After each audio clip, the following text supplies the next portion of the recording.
So, Kent, what does being a winner mean to you? Well, this is going to be controversial, and not We many love of you, controversy. not many. It just follows me. It just comes out and they try to stick on me. This is going to be controversial, but to me, winning is the person or the team that scores the most points. Okay, makes sense. If you're in a race, it's the one who crosses the finish line first. That would be the winner. Now, I understand your question. The question is there winners and losers? And my thing is, I do not believe that. I do not believe there are winners and losers. Now, the vernacular, I understand that. Okay. I believe there are winners and those that don't win, and that's why I say it. In any athletic contest, right? In any athletic contest, there's a winner and there's one that doesn't win. All right. So, what is winning? It's that one, the one who won. Okay. Now, the point is, how do you win, or what's the point? But the point is that there is something about athletic contests and competition and winning which makes people forget the simple fact that what is winning? It's the one that scores the most. Yeah. Because there's a lot more tied up into it. So a lot of people say, well, sports shouldn't be about winning. Well, that's nonsense. The goal of sport is to win, period. All right? The goal of sport is to win, period. If you're in a soccer match, you want to score more than they do. All right? The point of the game is to do that. The problem is then this value, moral judgment comes all into it and confuses people into what's going on. The reason why you want to score more than your other team is the point. So how do you score? Right? How do you defend from the score? And from there it leads to how do you train? It's morally neutral. The problem is that people are like, well, sports should be about fun. It should be about exercise. It should be about health and fitness.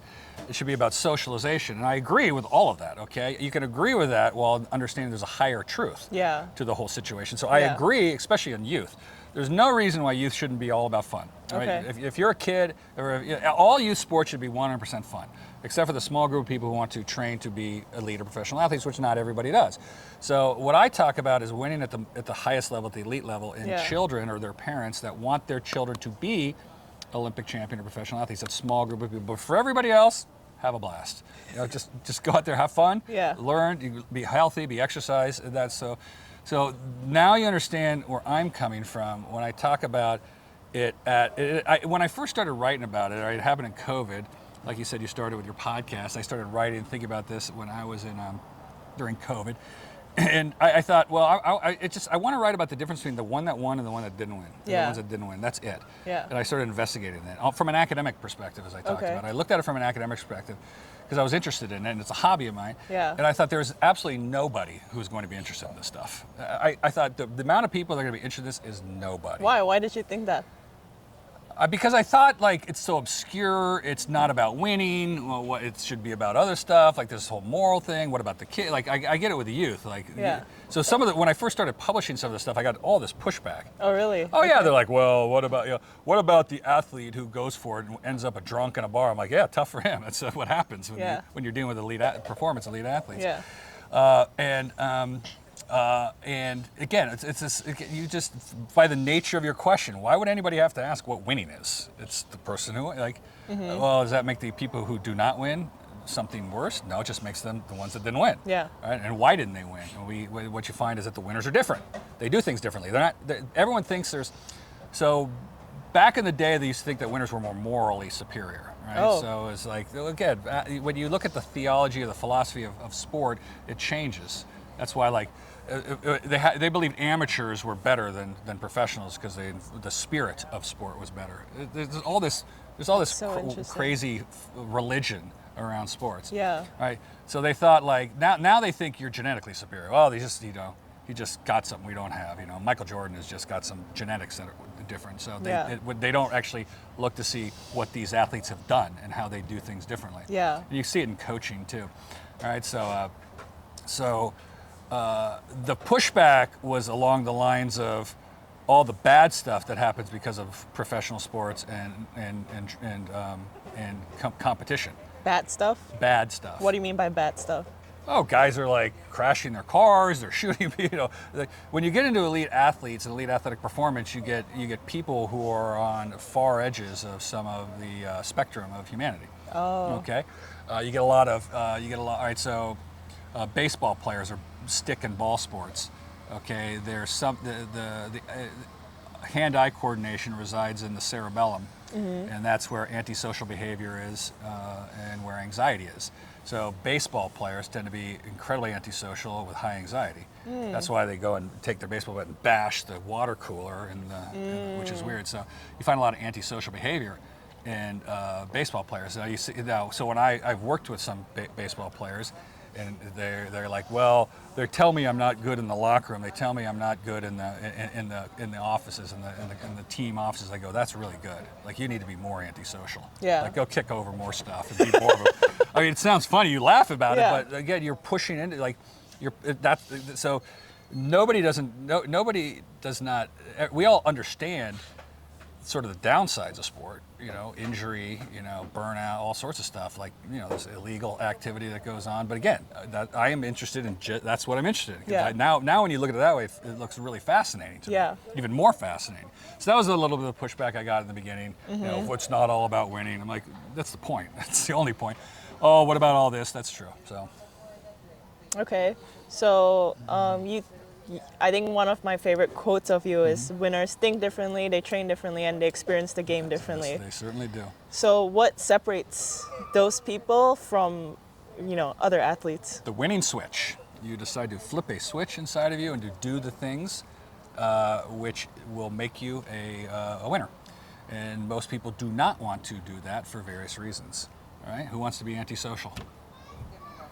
All right? If given the choice, sports challenges us in various ways, okay? It challenges us physically, mentally, and emotionally, spiritually, right?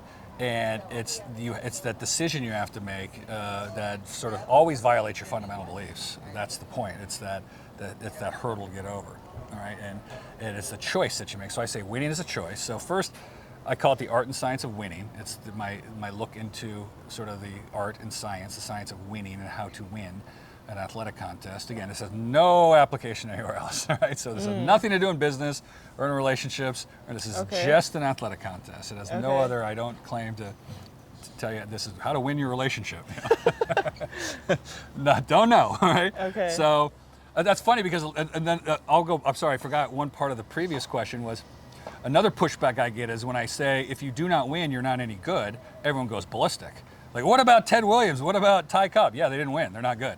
But they're also highly antisocial. Now, what's the problem with antisocial behavior on a team? All right, it could cause problems in a team. The team won't win. Well, but they were the best. Well, if your team doesn't win, so you're a good teammate. Anyway, that was another issue I got into. So when you look at, Dan Marino, another guy was Dan Marino, the football player. He had the most passing yards of any quarterback. I go, yeah, he didn't win the Super Bowl.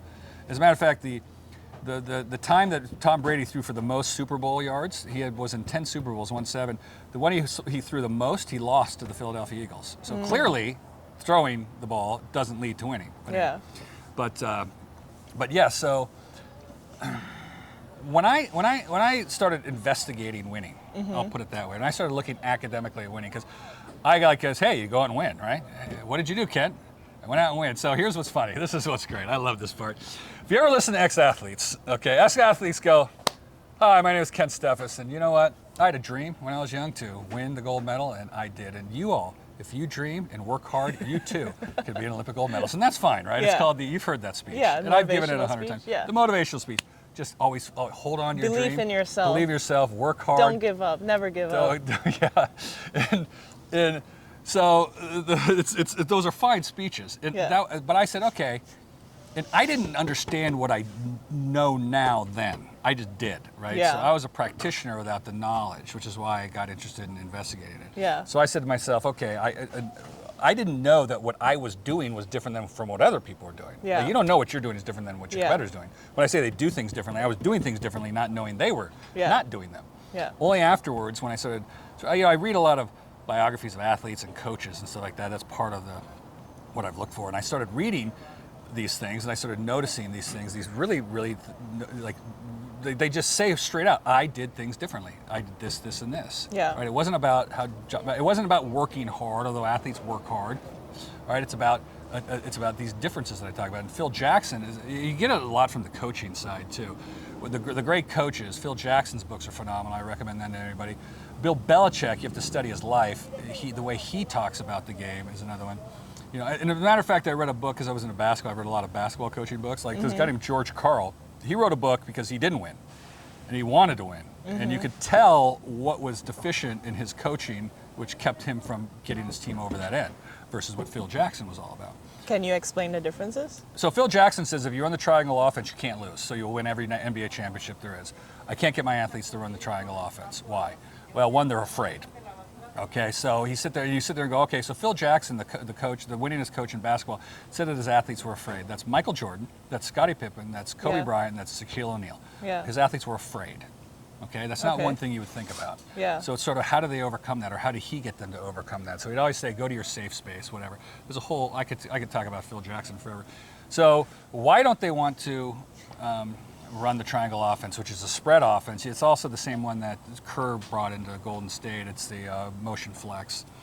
And it's a spread offense where you hit the open man to get the best shot. Well, the reason is it contrasts with, the only way to get into the NBA is if you are selfish and a shooter.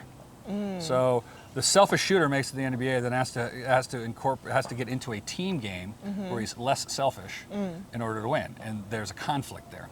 So the conflict is always with the star, like I talked about with Brunson. Right? Brunson needs to score less and play more defense.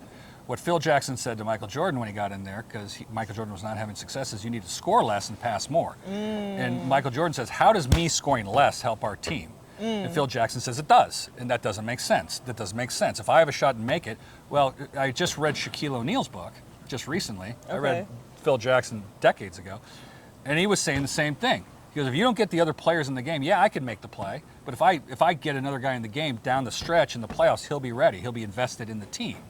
So there's a team element to it, right? So it's again, there's a star power that goes to scoring a lot. There's this emphasis on scoring, but that's not the game of basketball. So that's just one of the things that is different, right? Okay. Right, and that's so. Does that answer the question on that one? But where were we? You got me off track there. So I started looking into this stuff and saying, I finally said, all right, I see now that there's something going on, which I find really interesting. So I dove into it really hard. Yeah. I started reading a lot of books. And back to the example of if you work hard, keep your beliefs, you can do it, everybody. And it's true. It is true. How many commercials did you shoot like that? Inspirational. So the funniest thing was, if anyone, you know Evander Holyfield, right? The boxer, the world champ. He beat Mike Tyson. He beat Trevor Burbank. He just was the holy warrior, they called him. And he had this greatest speech ever. I had a dream, and you have a dream, and work on you. I go, you're a giant monster who beat the crap out of people. Like literally, when you say, well, what did Evander Holyfield do to win? Was it this inspiration and holding on to his dream and working hard? No, of course not. He had developed a way of boxing which no one had ever done. So he was on his toes, and if you understand anything about boxing, this punch does nothing, this punch is too far away, this one kills you, right? So this is the effective range of a punch, and what he would do is he would bounce on 2 feet, which nobody did, all boxers slide, and he would go in and out of the effective range of the boxer and lure the boxer into punching, and once they overextended, he'd come over the top and kill him every time, and no other boxer did that. So don't give me this like, you've tried hard and have a dream. You had a technique, a boxing technique that nobody else did, which was, again, like he bounces in, he pulls out, he's doing this, he's always like suckering the guy, and once the guy throws, he pulls out, comes in and wham. So he might even take a hit, but it's not an effective hit, and he comes over the top and buries the guy. So you start seeing all these things like Phil Jackson.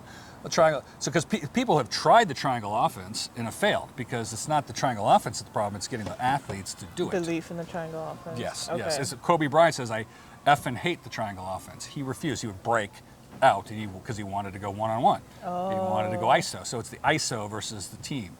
Okay. That was the problem with Kevin Durant on the Golden State. I can give you hundreds of examples, but it just comes up so much time and time again. But just trust me, they do things differently. All right. So if you believe the game of basketball is ISO, it's not. It's all right. It's Phil Jackson and Steve Kerr are right in how they operate. Yeah. And again, it's not as simple as just so if you just put the triangle offense into your NBA basketball team, it's not going to work unless you have the coach. That's the difference between coaching and what I do. It's that coach that can motivate those athletes to get them to do what they don't want to do, or what they haven't been doing their whole life, or what they've trained to do their whole life. Yeah. How did those coaches get their star players to buy into the triangle offense? that's the difficult part, right? So Okay. you'd have to talk to them about that. If he has a lot of psychological and sort of, you know, it's what we talked about before. So Kobe Bryant's his biggest example, and he talked to a psychologist about Kobe Bryant and how to work with him. So how do I work with this person and his personality? And the psychologist came back, and I don't believe in this. I think these names are not right, and so I do not agree with this. But the guy's Okay. like, well, he's a classic narcissist. I do not. I think that's BS. This narcissist thing. And by the way, narcissism is good in certain areas, like basketball.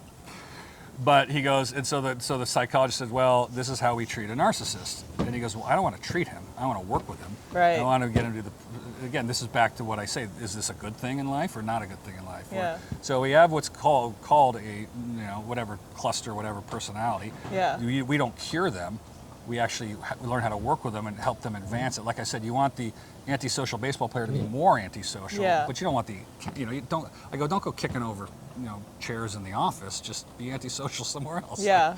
Like express it. It's how you express it. Yeah. What's coming out. Like that's the point. So you want to direct it, right? So there's Okay. the basement and the balcony of anything, right? So the balcony would be how the negative behaviors and the effects on other people. The balcony is where you're actually using these to your advantage, because the only way you can compete in some of these environments, like the NBA or the NFL, is if you're out there on this extreme part of the human spectrum.